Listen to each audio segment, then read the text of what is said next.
जय हिंद, वंदे मातरम। सभी स्टूडेंट को आरआरबी लोगो पायलट के लिए असेंडेंट लोगो पायलट के लिए मैं लेके आ चुका हूँ पूरा पेपर।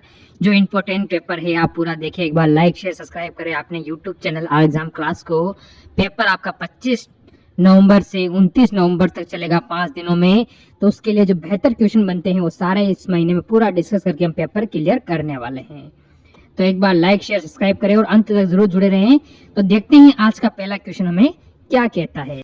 तो दोस्तों यहाँ पर देख सकते हैं पहला क्वेश्चन है आप लोग के सामने। यहाँ पर आपको दिया गया समस्या चित्र यानी कि प्रॉब्लम फिगर जो है नीचे के उत्तर चित्रों में से किसी एक में सन्निहित है। अब आपको बताना है कि इस उत्तर की पहचान करनी है किस में। जैसे कि आप लोग देख पा रहे होंगे यहाँ पर एक डायग्राम बना हुआ है ये, ठीक है। तो ये जो डायग्राम है ये दोस्तों किस फिगर में सन्निहित है, यही चीज आपको जो है पहचानना है। देखिए यहाँ पर देखिए एक सीधी लाइन है, लेकिन वो बात नहीं है इसमें, ये गलत। ये भी आपका इसमें भी इस फिगर सन्निहित नहीं है, और इस डायग्राम में भी एक पूरा जो ऊपर वाला प्रॉब्लम फिगर है वो सन्निहित नहीं है।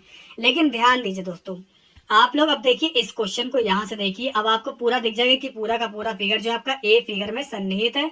तो इसलिए आप लोगों का इसका आंसर आएगा वो आपका ए वाला आएगा। कैसे ए वाला आएगा तो आइए मैं आपको बताता हूँ। जैसे कि आपका यहाँ पर डायग्राम दे रखा है, ये एक सीधी लाइन है, एक ऐसे और एक लाइन दोस्तों सीधी कैसे चली गई, यहाँ पर सीधी लाइन काटते हुए चली गई उसको। अब आपको भी यहाँ पर देखना है दोस्तों किस प्रकार से ये चल रहा है। तो देखिए दोस्तों ध्यान से, एक आप लोग की यहाँ पर सीधी लाइन दे रखी है, ठीक है, ओके। दूसरी भी आप लोग को यहाँ पर, जैसे कि आप लोग इसको देख लीजिए, एक आपको ये लाइन दी गई है, एक आपको यहाँ पर ये लाइन दे रखी है, और दूसरी लाइन बिल्कुल सीधे काटते हुए निकल जा रही है। जैसे कि देखिए ध्यान से, ये एक फिगर इसमें सन्निहित है, देख पा रहे हैं आप लोग, ये लाइन और ये लाइन बिल्कुल सीधी काटते हुए चली जा रही है। तो इसमें फिगर आप लोग का ये सन्निहित, देखिए सेम ऐसा ही बन रहा है, इसमें भी सेम ये आपका ऐसा ही बन रहा है। तो आपको बस यही चीज पहचाननी थी कि ये प्रॉब्लम फिगर जो है ये आंसर वाले फिगर में किस डायग्राम में सन्निहित है। तो फिलहाल आप ए वाले फिगर में सन्निहित है। चलिए फिलहाल ये था आपका पहला क्वेश्चन। अब बात करते हैं सेकंड क्वेश्चन में आपको क्या दिया गया। आप यहाँ पर देखिए, दिए गए प्रश्न पर विचार करें और निर्णय लें कि प्रश्न का उत्तर देने के लिए निम्न में से कौन सा कथन पर्याप्त है।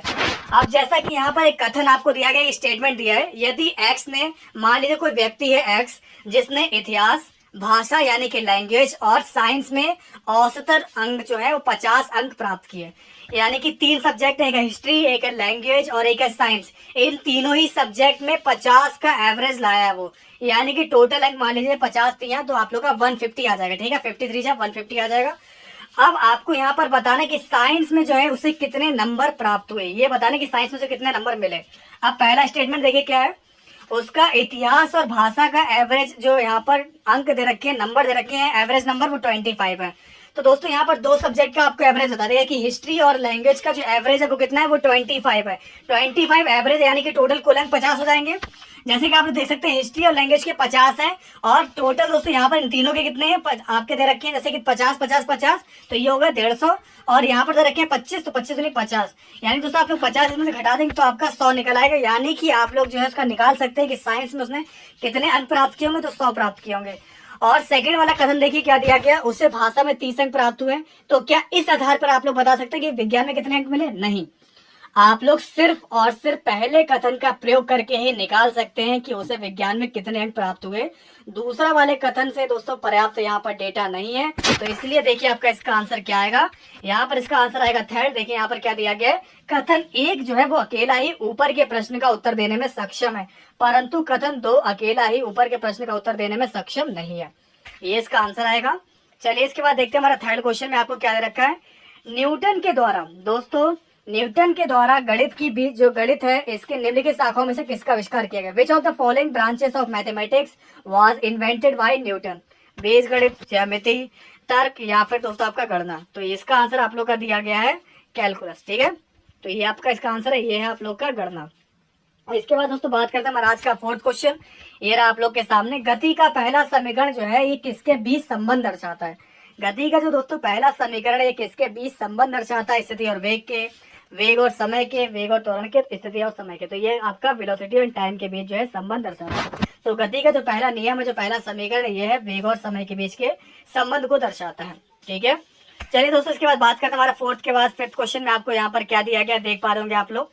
अब देखिए एक्स जो है वो गाड़ी चलाकर दक्षिण की ओर 30 किलोमीटर जाता है, और दाहिने मुड़कर जो है 30 किलोमीटर सीधे जाने के बाद बाईं ओर मुड़कर सीधे 20 किलोमीटर जाता है, और पुनः बाईं मुड़कर सीधे 30 किलोमीटर जाता है। तो एक्स अपने प्रारंभिक स्थान से अब कितनी दूरी पर है ये आपको बताना है।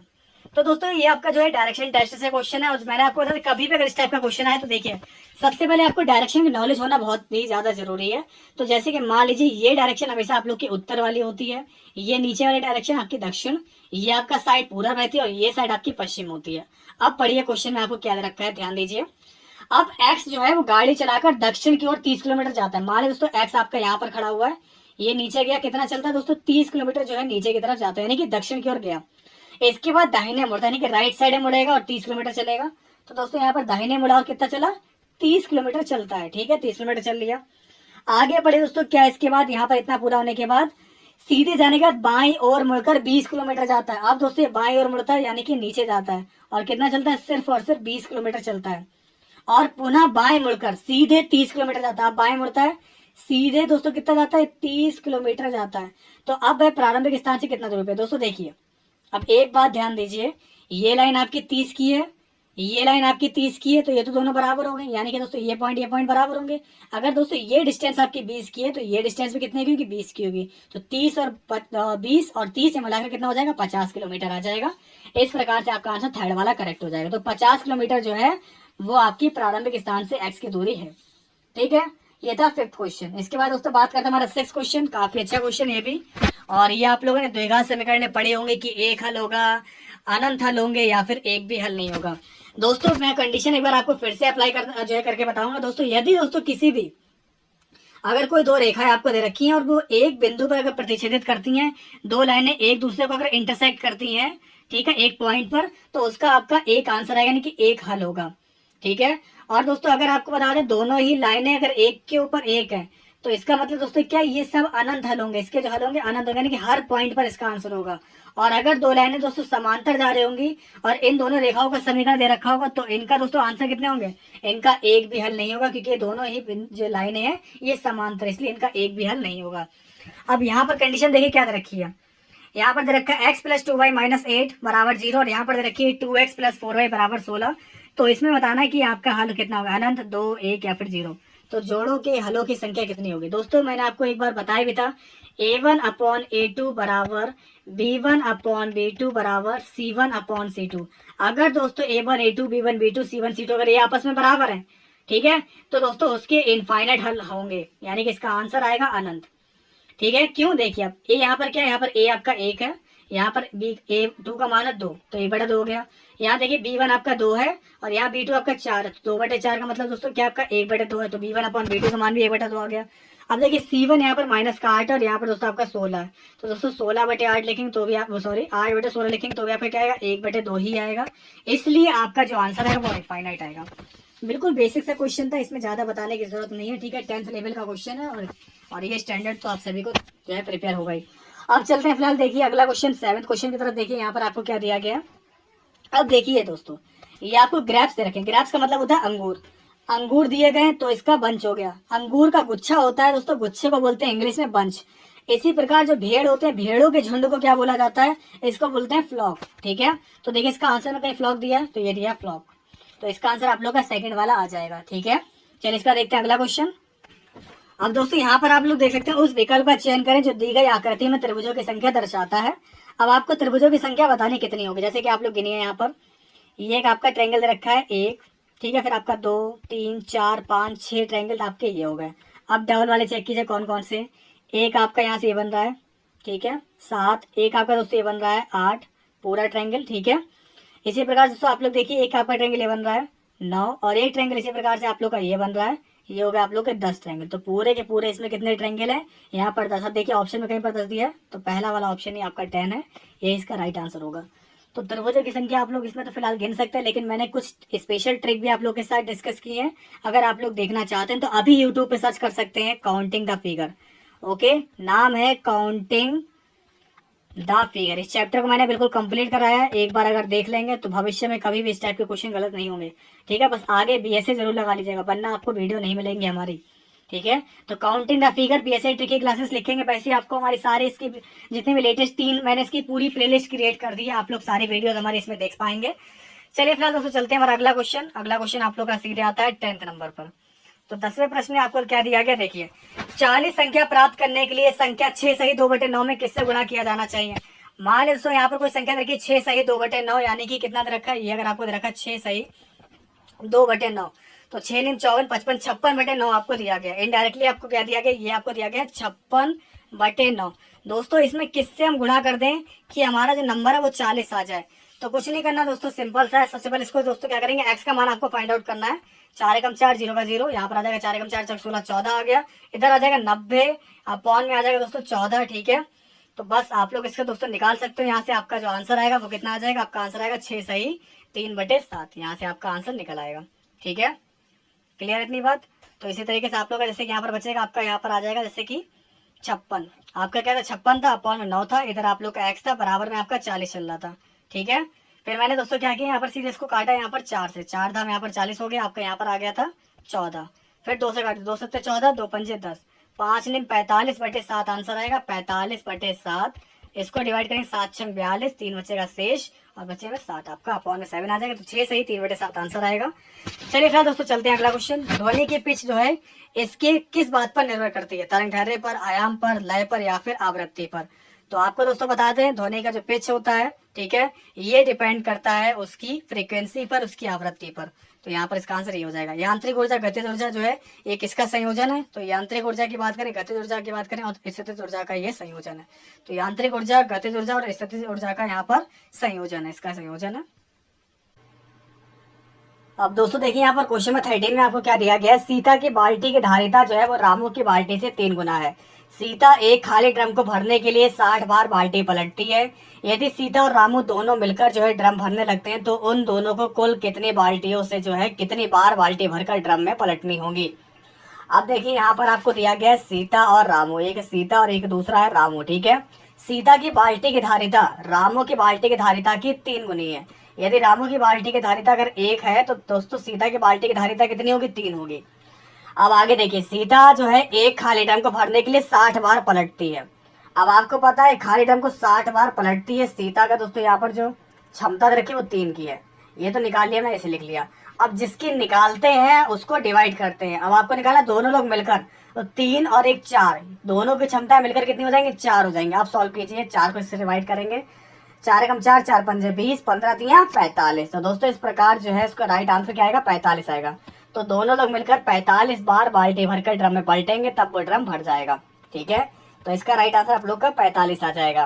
क्लियर हो गई इतनी बात, ओके। अब दोस्तों यहाँ पर देख सकते हैं निम्नलिखित में से कौन सा एक धनायन है, अमोनियम नाइट्रेट, कार्बोनेट, हाइड्रोक्साइड। तो दोस्तों ये आप लोग का अमोनियम है। अगला क्वेश्चन देखते हैं। वास्तुकला मुख्य रूप से चैत्य, विहार, स्तूप और स्तंभ होते हैं। तो इसका आंसर है आप लोग का बौद्ध, ठीक है। दोस्तों बात करें यहाँ पर निर्वात में प्रकाश की चाल या वेग कितना होता है, ये होता है 3 × 10⁸ मीटर पर सेकेंड, ओके।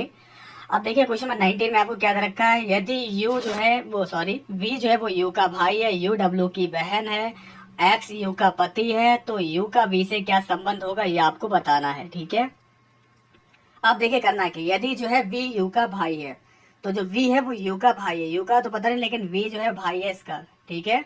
तो वी जो है वो यू का भाई हो गया। यू जो है वो डब्ल्यू की बहन है, ठीक है। तो डब्ल्यू की बहन कौन है दोस्तों, ये यू है, यानी कि दोस्तों ये बहन है। दोस्तों फीमेल को आप लोग सर्कल में लिखिए और जो मेल है उन कैंडिडेट को दोस्तों आप लोग क्या कीजिए, स्क्वायर बॉक्स में लिखिए। आप क्या कह रहे हैं कि यू डब्ल्यू की बहन है, अब यू बहन है डब्ल्यू की, तो डब्ल्यू इनका भाई हो गया। एक्स यू का पति है, ठीक है। अब इनका पति जो है वो कौन है, वो है एक्स, एक्स इनका पति हो गया। तो आपको बताना है कि यू का वी से क्या संबंध होगा दोस्तों, मतलब यही पूछ लिया गया। तो दोस्तों आपको पता है ये बहन भाई है, तो फिलहाल यू का वी से क्या संबंध होगा, यू जो है वी की कौन होगी, ये बहन होगी। अब देखिए ऑप्शन में कहीं पर बहन दिया गया है, तो ये थर्ड वाला ऑप्शन आपको दिया गया है, तो ये होगा इसका राइट आंसर, थर्ड वाला। क्लियर हो गई इतनी बात, ओके। नेक्स्ट क्वेश्चन देखिए क्या दिया गया, जब मैग्नीशियम रिबन हवा में जो है दोस्तों जलाया जाता है तो कौन सा यौगिक उत्पन्न होता है। तो ये है आप लोग का मैग्नीशियम ऑक्साइड, ठीक है।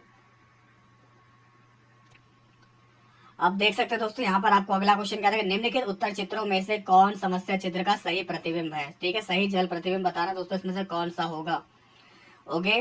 तो देखिए दोस्तों यहाँ पर आपको एक डायग्राम जैसे कि दिया गया है और यहाँ पर दोस्तों ये मान लिया आपका मिरर लगा हुआ, तो इसकी इमेज कैसे बनेगी। अब देखिए जैसे कि अगर ये इसका ऐसे बना हुआ है तो इसके लिए दोस्तों कैसा बनेगा आपका नीचे डायरेक्शन। अगर ये दोस्तों सर्किल आपका यहाँ पर, सर्किल आपका यहाँ पर होगा, तो देखिए कहाँ पर ये दिया गया, इसमें यहाँ पर है नहीं है, इसमें यहाँ पर है नहीं है, इसमें दिया गया है यहाँ पर से। तो इसलिए इसका आंसर क्या होगा, सी वाला करेक्ट हो जाएगा। तो देखिए यहाँ से ऑप्शन आपका सी वाला राइट आ जाएगा। अब 46 और 24 का वर्गमूल कितना होगा आप लोग निकाल सकते हैं, 68 जैसे कि दे रखा है, ठीक है। 6 और 8, देखिए स्क्वायर निकालने की टेक्निक आपको बताया। 8 का स्क्वायर होता है 64, 6 का स्क्वायर होता है 36, और इन दोनों की आपस में मल्टीप्लाई करते हैं, ठीक है। इन दोनों के दोस्तों आप लोग क्या करेंगे, आपस में मल्टीप्लाई करेंगे। मल्टीप्लाई करेंगे तो आप लोग का जैसे कि 8 है 6 है, इसका जब आप लोग आपस में मल्टीप्लाई करेंगे तो आपका क्या आ जाएगा, यहाँ से 48 आ जाएगा, ठीक है। 48 का आप लोग क्या करिएगा, डबल कीजिएगा। तो डबल करेंगे आपका 96 आ जाएगा। तो 9 आप लोग इधर लिखेंगे, 6 आप लोग इधर लिखेंगे। अब इसको आप लोग क्या करेंगे, ऐड कर देंगे। तो दोस्तों ये ऐड करेंगे तो आपका यहाँ पर देखिए 4 आ जाएगा, 6 और 6 12 आ जाएगा, ठीक है। 12 आ गया। इधर दोस्तों आपका 6 और 1 7 हो जाएगा, 9 और 7 आपका 16 हो जाएगा, 3 और 1 4 हो जाएगा। तो कुल मिलाकर आप लोग का 46 और 24 आ रहा है। तो बस ये इसका राइट आंसर है, ठीक है, ओके। अब दोस्तों देखिए यहाँ पर आपको अगला क्वेश्चन रखा है, संक्रमण तत्व क्या होते हैं। देखिए संक्रमण तत्व वह तत्व होते हैं जिनके दो सबसे बाहरी सेल अधूरे हो। संक्रमण तत्व कौन से होते हैं, जिनके दो जो सबसे बाहरी सेल हैं वो अधूरे हो, ठीक है।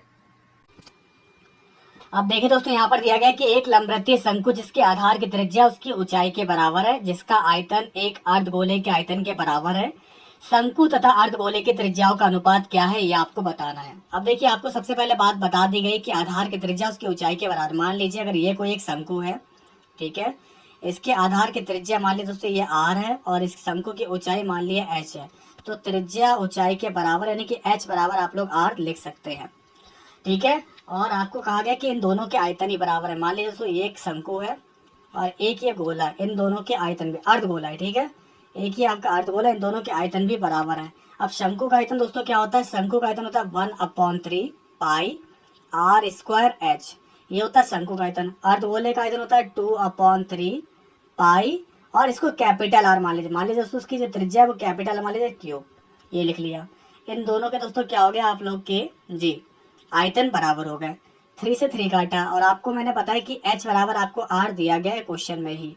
तो दोस्तों यहाँ पर h की जगह r लिख सकते हैं। तो r स्क्वायर और r ये r क्यूब हो जाएगा, पाई से पाई भी कट गया। तो इधर दोस्तों सिर्फ बचेगा आपका r क्यूब, और इधर बराबर में क्या आ जाएगा आपका 2 कैपिटल R क्यूब, ठीक है। अब यहाँ से दोस्तों क्या स्टेप आएगा आपका r क्यूब और अपॉन में कैपिटल R क्यूब, ये आपका आ जाएगा 2/1। जब आप लोग क्यूब हटाएंगे तो यहाँ पर 2 और 1 के बीच में जो है ऊपर क्यूब रूट आ जाएगा। तो दोस्तों 1 का तो क्यूब रूट आपका 1 ही होगा, 2 के ऊपर क्यूब रूट लगा रहेगा, इसलिए इसका आंसर आ जाएगा 2 क्यूब रूट में और रेशियो 1। तो इसलिए आपका आंसर यहाँ से सेकंड वाला करेक्ट हो गया। अब देखिए लालू और बालू की आयु का अनुपात रखा, मानिए ये लालू है बालू है, इनका रेशियो रखा 1 और 2 का। 7 साल बाद अगर ये P है तो ये P+7। दोस्तों मैंने एक ट्रिक आपको बताई थी, ये P+7 है। रेशियो रखा 3 और 5 का, इन दोनों में अंतर देखिए कितने का है, 2 का अंतर है। इनमें दोस्तों बीच में अंतर 1 का है कि 2 में से 1 गया 1 बचेगा, 5 में से 2 है, 3 में से 5 आप लोग का 5 में से 3 गया 2 बचेगा। अब इनका अंतर बराबर होना चाहिए। बराबर अंतर करने के लिए दोस्तों क्या करेंगे, 2 से मल्टीप्लाई इधर करा देंगे, तो हमारा दोनों जगह 2 2 हो जाएगा। तो देखिए 2 एकम 2, 2 दूनी 4, तो 2 और 4 आ गए, यहाँ पर 3 और 5 ही रहेगा। अब देखिए 3 में से 2 घटाएंगे तो आपका x बराबर आपका 7 आ जाएगा, ठीक है। 7 आ गया है आप लोग का। आपको किसकी आयु बतानी है, बड़े व्यक्ति की। तो देखिए बड़ा व्यक्ति कौन होगा, ये आपका 2 वाला होगा, बालू है। बालू के वर्तमान आयु बतानी, तो बालू का रेशियो 4 है।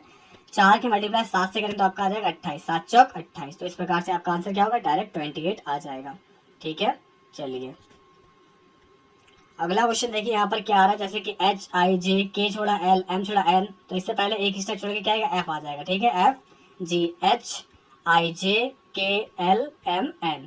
तो इस प्रकार दोस्तों इसका आंसर आप लोग का F वाला करेक्ट हो जाएगा, ठीक है। अब देखिए दोस्तों यहाँ पर अगला क्वेश्चन दे रखा है, नीचे दिए गए कथनों को सत्य मानते हुए यह ज्ञात करें कि कथन के आधार पर कौन सा निष्कर्ष निश्चित रूप से निकाला जा सकता है। सभी बाज चील है, सभी चील पक्षी हैं। तो वैसे तो इसका आंसर आना चाहिए क्योंकि चील से आपका चील कटे तो आपका आंसर था सभी बाज पक्षी हैं। तो सभी बाज पक्षी है तो इसको बोल सकते हैं, ये आपका ए में आंसर आता है कि सभी बाज पक्षी हैं। तो कुछ बाज पक्षी होंगे, कुछ पक्षी बाज होंगे। तो देखिए यहाँ से आपका एक निष्कर्ष ये निकल रहा है, कुछ पक्षी बाज हैं, कुछ बाज पक्षी हैं। तो दोनों ही निष्कर्ष आप लोग के निकल रहे हैं यहाँ से, इसलिए इसका राइट आंसर क्या आ जाएगा, ये आपका दोनों ही आ जाएगा। देखते हैं ऑप्शन किसमें दोनों दिए गए। तो निष्कर्ष फर्स्ट और निष्कर्ष सेकंड दोनों ही अनुसरण करते हैं, इसलिए इसका राइट आंसर आपका यही होगा, ठीक है। चलिए इसके बाद देखते हैं नेक्स्ट क्वेश्चन। वर्ष 2017 के चुनावों के बाद किसने गोवा के मुख्यमंत्री के रूप में कार्यभार ग्रहण किया था? तो दोस्तों जैसे कि आप लोग जानते हैं मनोहर पर्रिकर पर्रिकर जी दोस्तों, जिनका अभी हाल ही में निधन हो गया है। इसके दोस्तों बात करते हैं अगला क्वेश्चन 31 में क्या है, उस विकल्प का चयन करें जो निम्न चित्र की खाली जगह में भरकर जो है सही प्रकार से फिट होगा। तो दोस्तों इसके स्थान पर कौन सा डायग्राम आएगा? देखिए सबसे पहचान वाली बात, देखिए यहाँ पर आपका इस प्रकार से आएगा, ये तो पता ही है, लेकिन डबल लाइनें जा रही हैं लेकिन एक दूसरे को काट नहीं रही हैं। देखिए ये गलती आपकी कहाँ पर इसमें है? गलती ये है, देखिए लाइन के ऊपर लाइन दी गई है, लेकिन ऐसा नहीं है। आपकी जो नीचे लाइन है वो ऊपर है। जैसे कि आप लोग देख रहे हैं कि ये जो लाइन आ रही है गोल वाली, ये ऊपर है सबके, इसमें तो ये लाइन ही नहीं है, तो ये भी गलत हो गया। इसमें भी लाइन काट रही है, गलत। ये रहा सही फिगर, इसमें देख पा रहे होंगे दोस्तों, ये जो लाइन आ रही है वो सबसे ऊपर दी गई है, इसलिए इसका राइट आंसर आपका ये होगा। ठीक है, ओके। अब दोस्तों देखिए यहाँ पर क्या दिया गया है, किसी त्रिभुज का आधार उसके समान क्षेत्रफल वाले समांतर चतुर्भुज के आधार का आधा है। त्रिभुज और चतुर्भुज के आधारों के संलग्न ऊंचाइयों का अनुपात क्या होगा, ये आपको बताना है। यानी कि इन दोनों की ऊंचाइयां ज्ञात करनी। मान लो दोस्तों एक आपका ट्रायंगल दे रखा है, जैसे कि तो इस ट्रायंगल की ऊंचाई आपको ज्ञात करनी है, इसको स्मॉल एच मानेंगे। और एक आपको दे रखा है समांतर चतुर्भुज, ठीक है, इसकी ऊंचाई मान ली ये एच है, कैपिटल एच। तो इन दोनों का रेशियो आपको बताना है। और आपको दिया गया है कि त्रिभुज का आधार उसके समान क्षेत्रफल वाले, यानी कि इन दोनों का क्षेत्रफल बराबर है, आधार का आधा है। लेकिन जो इसका ये जो आधार है, अगर ये बेस बी है तो दोस्तों अगर ये मान लिया 2b है तो ये आपका b होगा, क्योंकि ये इसका आधा है। तो इन दोनों की ऊंचाइयों का अनुपात क्या होगा? ठीक है, कोई दिक्कत वाली बात नहीं है, दोनों के आपको पता है जो है क्षेत्रफल बराबर दिए गए। तो त्रिभुज का क्षेत्रफल क्या होता है दोस्तों? 1/2 बेस इंटू हाइट, ये त्रिभुज का क्षेत्रफल होता है। और इसका क्षेत्रफल क्या होता है? बेस इंटू हाइट होता है, सिर्फ कैपिटल एच मान लिया। लेकिन आपको यहाँ पर दिया गया है अगर इसका बेस 2b है तो इसका बेस का जो है ये आधा है। तो देखिए आधा है, अगर ये 2b है तो ये हमारा त्रिभुज वाला क्या होगा? b होगा, क्योंकि यहाँ पर दिया गया है कि त्रिभुज का आधार उसके समान क्षेत्रफल वाले समांतर चतुर्भुज के आधार का आधा है, तो आधा हो गया। अब आपको इनकी ऊंचाइयों का अनुपात करते हैं कि b से b आपका कट जाएगा, ठीक है, त्रिभुज और चतुर्भुज का। तो त्रिभुज आपका h है, चतुर्भुज दोस्तों आपका कैपिटल एच है, इसको हम लोग अपॉन में लिया है। यहाँ पर तो ऑलरेडी लिखा है, ये दो आपका इधर जाएगा तो आ जाएगा 4/1, तो आपका रेशियो आ जाएगा 4:1, यानी कि आपका आंसर सेकंड वाला करेक्ट हो जाएगा। क्लियर हो कितनी बात? ओके। अगला क्वेश्चन देखिए, यहाँ पर दिया गया है एक निश्चित धनराशि पर 5% के वार्षिक दर से 3 वर्ष में प्राप्त होने वाला साधारण ब्याज जो है वो है 5250 रुपए। समान अवधि के लिए ब्याज की समान दर पर उसी धनराशि पर चक्रवृद्धि ब्याज कितना होगा, ये आपको बताना है। दोस्तों आपको पता है कि साधारण ब्याज जो है ये आपको 3 सालों का दे रखा है, यानी कि हर साल में दोस्तों बराबर ही जो ब्याज प्राप्त हुआ होगा, आपको पता ही है। तो सबसे बड़ा काम क्या है, आप लोग देखिए 5250 को आप लोग 3 से डिवाइड कर देंगे। तो आप लोग जब इसको 3 से डिवाइड करेंगे 5250 को, तो आपका 1750 आ जाएगा। यानी कि आपको पता है कि 1 2 3 सालों तक 1750 पहले साल ही मिला होगा, 1750 दूसरे साल ही मिला होगा, 1750 तीसरे साल ही मिला होगा। ये ब्याज हो गया। अब दोस्तों अगले साल, 1 साल के बाद दूसरे साल में क्या होगा? 1750 का भी 5% ब्याज मिलेगा। तो 1750 का 5% दोस्तों कितना होगा आपका? 87.5, ठीक है। और अगली बार दोस्तों इसको भी तीसरे साल में दोस्तों क्या होगा? इसका भी डबल मिलेगा। तो दोस्तों इसका डबल आप लोग का क्या होगा? जैसे कि इसको तो आपने 100 से डिवाइड कर दिया, डबल आपका क्या आ जाएगा? डबल आ जाएगा इसका 175। तो 175 दोस्तों इधर मिलेगा। अभी दोस्तों तीसरे साल का और जो है बाकी है। अगली बार दोस्तों क्या होगा? 87.5 लिखा है, इसका भी 87.5 का भी 5% आपको ब्याज मिलेगा। तो दोस्तों ये हो जाएगा 4.37, ठीक है, 4.37। अब इन सबको जोड़ दीजिए, लेकिन तीनों को जोड़ेंगे तो आपका क्या आ जाएगा? ये तो आपको दिया गया 5250 लिखा है, 5250, ठीक है, प्लस आपका दे रखा है जैसे कि 175 प्लस 87.5, इनको ऐड करेंगे तो आपका 262 आ जाएगा। 262 लिख दिया, 262.5। और आपका इधर दे रखा है 4 इधर आ गया था 4.7 मान लीजिए दोस्तों, ठीक है। अब इनको आप लोग जोड़ लीजिएगा। देखिए इधर आपका 8 आ जाएगा, इधर 4 2 6 6 5 आप लोग का इधर दोस्तों क्या आ जाएगा? 11 आ जाएगा। 2 2 4 1 5, 5516 आंसर आ रहा है। कुल मिलाकर 5516 दशमलव समथिंग आएगा। तो ये आप लोग का फर्स्ट वाला ये आंसर करेक्ट होगा, ठीक है। चलिए इसके बाद देखते हैं अगला क्वेश्चन। यदि भुजा जो है एक इकाई हो तो वर्ग का क्षेत्रफल उसकी भुजा के बराबर होता है, अक्सर, हमेशा, या फिर कभी नहीं, या फिर कभी कभी। दोस्तों अगर आपको बता दें भुजा जो अगर एक इकाई, अगर दोस्तों कोई एक स्क्वायर दे रखा है, अगर इसके दोस्तों भुजा अगर एक इकाई है तो यानी कि सारी भुजाएं दोस्तों कितनी होंगी, एक एक होंगी, तो उसका क्षेत्रफल क्या आएगा, 1 × 1 यानी कि 1 आएगा। तो हमेशा क्या आएगा दोस्तों, उसके बराबर ही होगा। ठीक है, वर्ग का क्षेत्रफल उसके भुजा के बराबर होगा। तो कैसा होगा, हमेशा होगा, हमेशा ही रहेगा ना, बिल्कुल ठीक बात है। अगला क्वेश्चन देखते हैं यहाँ पर क्या दिया गया है। देखिए, एक वर्गाकार खेत का क्षेत्रफल आपको 196 दे रखा है, प्रत्येक भुजा की लंबाई बतानी है। वर्गाकार क्षेत्रफल होता है a² बराबर 196 दे रखा है, तो a की वैल्यू क्या आ जाएगी, a की वैल्यू आपकी 14 आ जाएगी। तो हमने प्रत्येक भुजा की लंबाई निकाली, हमारे प्रत्येक भुजा की लंबाई कितनी आएगी, आएगी 14 मीटर। अगला क्वेश्चन देखिए क्या दे रखा है, भारतीय पुरुष वॉलीबॉल टीम फरवरी 2018 तक के कप्तान कौन थे, तो ये आप लोग के थे गुरिंदर सिंह जी। अगला क्वेश्चन देखते हैं यहाँ पर, 2017 में प्रकाशित भारतीय अंग्रेजी उपन्यास वेन डिम्पल मेट ऋषि के लेखक कौन है, तो ये है संध्या मेमन। ठीक है, अगला क्वेश्चन देखते हैं, रिजर्व बैंक के गवर्नर के रूप में अपना कार्यकाल समाप्त होने के बाद संयुक्त राज्य अमेरिका यानी कि यूएसए के कौन से विश्वविद्यालय में रघुराम राजन ने वित्त के प्रोफेसर के रूप में कार्यभार संभाला है, तो दोस्तों इसका राइट आंसर है बूथ स्कूल शिकागो। क्लियर इतनी बात। इसके बाद दोस्तों बात करते हैं, अगला क्वेश्चन हमारा दे रखा है, कौन सा भारतीय स्टॉक एक्सचेंज अपना खुद का प्रारंभिक सार्वजनिक प्रस्ताव यानी कि आईपीओ लाने में योजना बना रहा है, तो यह है नेशनल स्टॉक एक्सचेंज यानी कि एनएसई। ठीक है, तो कौन सा भारतीय स्टॉक एक्सचेंज है, यह है आप लोग का एनएसई यानी कि नेशनल स्टॉक एक्सचेंज, जिसने अपना खुद का प्रारंभिक सार्वजनिक प्रस्ताव लाने की योजना बनाई है। ठीक है, यदि दोस्तों यदि घोल से धातु ए धातु बी को प्रतिस्थापित करती है, तो धातु ए जो है वो आपकी यहाँ पर बी की तुलना में अधिक प्रतिक्रियाशील होगी, मोर रिएक्टिव होगी बी की तुलना में। ठीक है, निम्नलिखित में से कौन सा कथन जो है प्रयोग करने के लिए गलत होगा, एक तत्व का एक परमाणु, एक तत्व का एक मोल, एक यौगिक का एक परमाणु, एक यौगिक का एक मोल। तो यह वाला आपका सही है कि एक यौगिक का एक परमाणु। जितने भी क्वेश्चन डिस्कस कर रहा हूँ सारे के सारे इंपॉर्टेंट है, आप लोग जीएस के याद कर लीजिए। बाकी मैथ्स और रीजनिंग में कंप्लीट प्रॉपर सॉल्व करवा ही रहा हूँ आपको। अब जापान में आयोजित 2017 महिला हॉकी एशिया कप ये किसने जीता है, तो ये जीता है भारत ने। ठीक है, इसको भी आप लोग याद रखिएगा। जैसे कि आपको यहाँ पर क्या दिया गया है, आपको यहाँ पर जैसे कि दिया गया कि जापान में आयोजित 2017 महिला हॉकी एशिया कप ये जीता है भारत ने।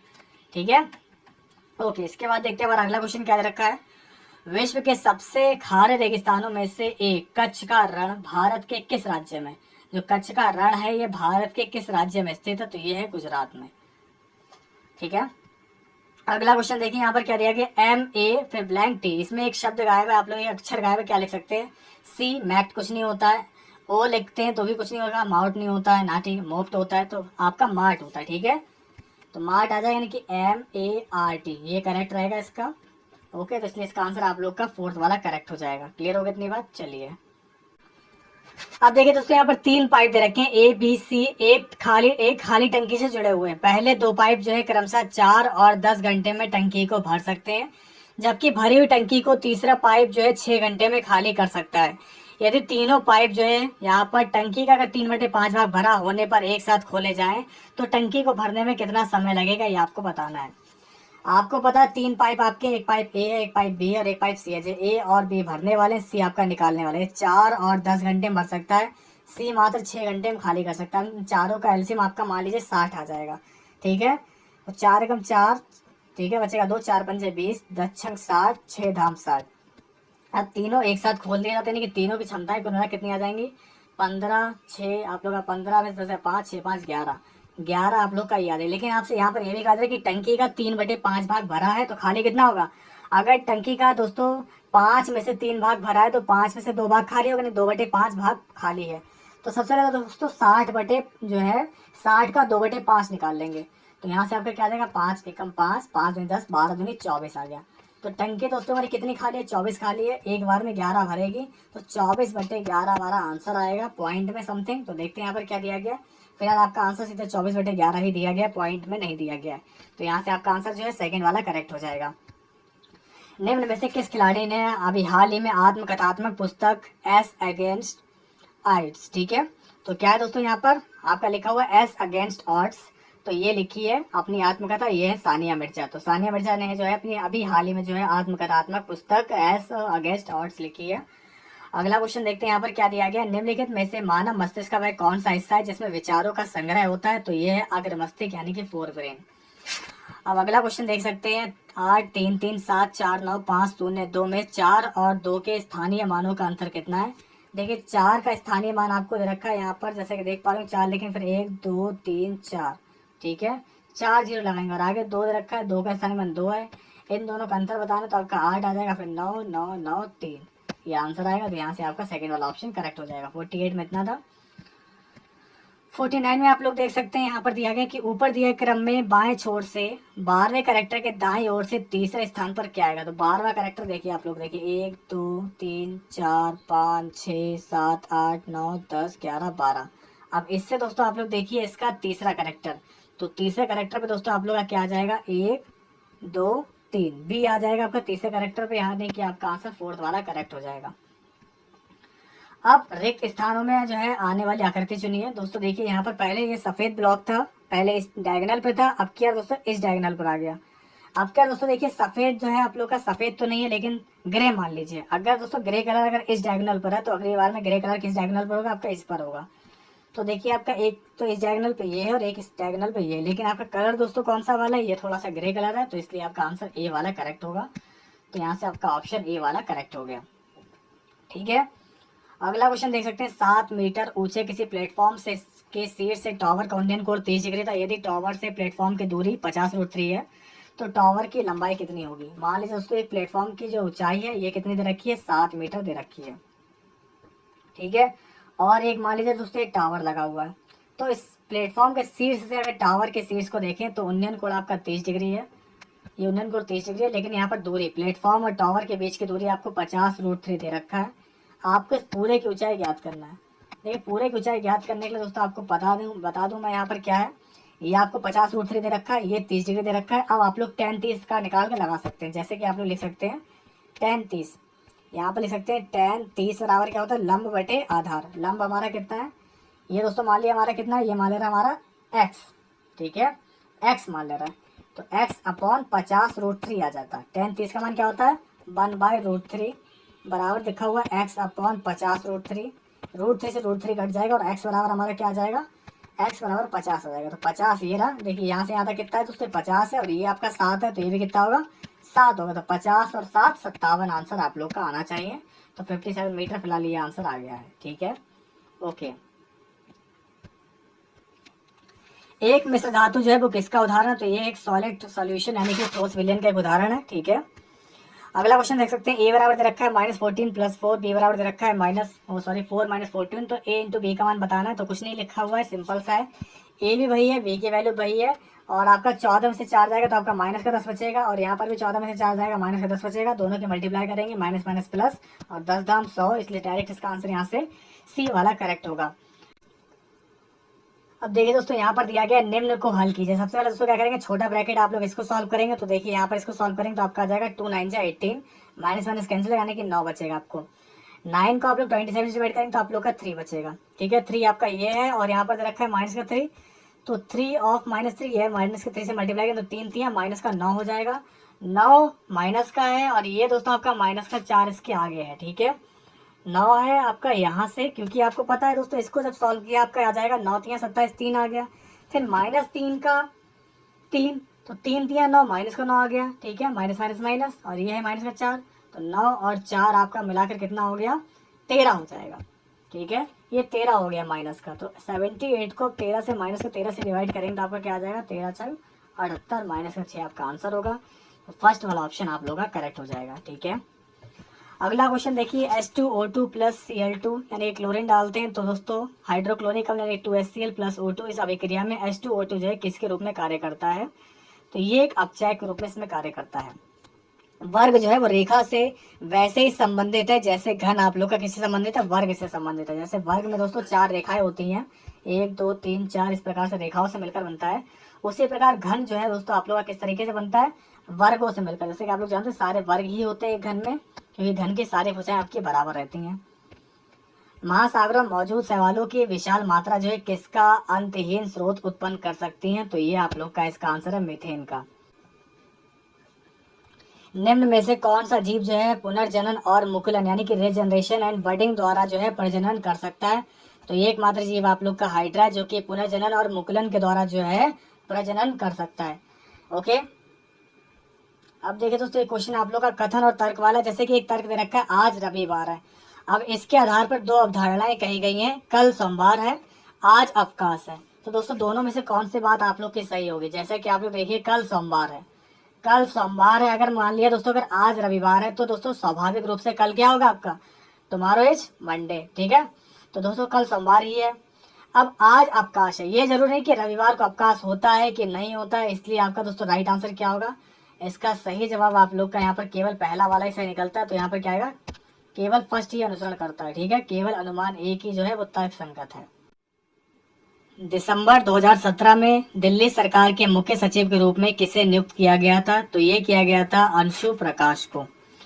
अब देखिए यहाँ पर आपको 4 नंबर दिए गए, 4 सेट दिए गए। ऐसा सेट कौन सा है जो किसी भी समूह से संबंध नहीं रखता, वह कौन सा सेट है? तो देखिए यहाँ पर 2 7 जा 14 और 2 8 जा 16, ठीक है। 3 7 जा 21, 3 8 जा 24, ठीक है। 8 7 जा 56, ठीक है। 8 8 जा 64, ओके। 5 7 जा 35, 5 8 जा 40, यहाँ पर 41 दे रखा है। तो यही आपका सेट सबसे अलग है, इसलिए आ जाएगा 5 35 41। तो इन 4 सेट में सबसे अलग और डिफरेंट कौन सा है? तो ये आपका डी और जो है सेकंड वाला ऑप्शन यहाँ पर करेक्ट होगा। अगला क्वेश्चन दोस्तों यहाँ पर आप लोग देख सकते हैं, इस नंबर को आप लोग को सॉल्व करना। देखिए बोर्ड मास के थ्योरम के अकॉर्डिंग सबसे पहले आप लोग इसको डिवाइड करेंगे तो आपका 4 आ जाएगा, डिवाइड करेंगे, ठीक है। 8 को 2 से भाग कीजिए, 4 आएगा। 16 में से 4 जाएगा तो आपका बचेगा 12। उसके बाद दोस्तों आप लोग इससे डिवाइड करेंगे तो आपका 4 बचेगा, ठीक है। तो 3 चौक 12, 4 आ जाएगा। 4 पंजे आप लोग का दोस्तों यहाँ से सॉल्व करेंगे तो आपका क्या आ जाएगा? जैसे कि आप लोगों ने इसको सॉल्व किया, 8 और 2 को सॉल्व किया तो आपका यहाँ पर बचा 4, ठीक है, ओके। अब 16 में से 4 आप लोग घटाएंगे तो आपका क्या बचेगा? 12 बचेगा। अब इधर मल्टीप्लाई में 5 है, ठीक है। इधर डिवाइड में आप लोग का 3 दे रखा है और इधर डिवाइड में आपका 60 दे रखा है। अब दोस्तों दोनों जगह डिवाइड करेंगे, इसको डिवाइड करेंगे तो आपका 4 बचेगा, ठीक है। 3 चौक 12 और 5 को 60 से डिवाइड करेंगे तो आपका 12 बचेगा। फिर बाद में मल्टीप्लाई करेंगे तो 12 चौक 48 आएगा। बहुत ही अच्छा क्वेश्चन है।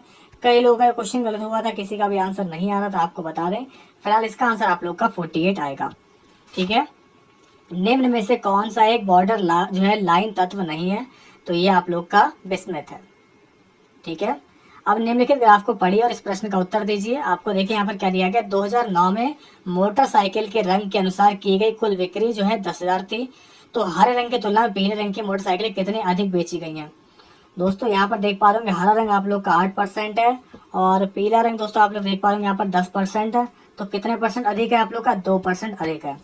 तो बस यहाँ पर आपको देखिए दे रखा है कि 10,000 जो थी बिक्री हुई थी टोटल, यानी कि 100% की वैल्यू आप लोग की 10,000 है। 100% की वैल्यू, ठीक है। 100% की वैल्यू आपकी 10,000 है। 2% की वैल्यू कितनी होगी? देखिए 2 0 से 2 0 कट जाएगा, सिर्फ मात्र 200 आएगा। तो दोस्तों कितनी अधिक बेची गई है? तो बेची गई मात्र 200, इसलिए इसका आंसर आप लोग का 200 आ जाएगा। 2 और 98 के बीच मध्य अनुपात ज्ञात कीजिए। दोस्तों यहाँ पर आपको क्या दिया गया है? 2 और 98 के बीच जो है मध्य अनुपात ज्ञात कीजिए, ठीक है। तो 2 और 98 के बीच का मध्य अनुपात कैसे ज्ञात करेंगे? 2/x बराबर x/98, ठीक है। जब 98 की 2 से मल्टीप्लाई करेंगे तो आपका 14 का स्क्वायर यानी कि x स्क्वायर बराबर 196 आ जाएगा, यानी कि x की वैल्यू आपकी 14 आ जाएगा, 14।